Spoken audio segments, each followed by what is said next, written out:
Papatayin ko kung sino man yung mananakit sa'yo. Makapangyarihan man yan o hindi, wala akong pakialam.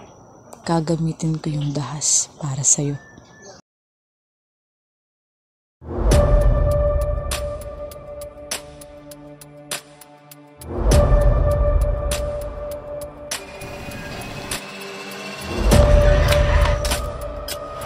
Denise! Lintik na Denise na yan!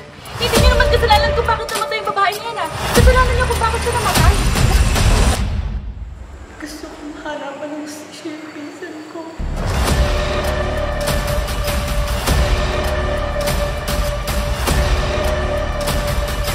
Next time lang sagad, papatayin kita, papatayin ka ito. Ikaw na! Dahil silang bulag, pipi at dingin.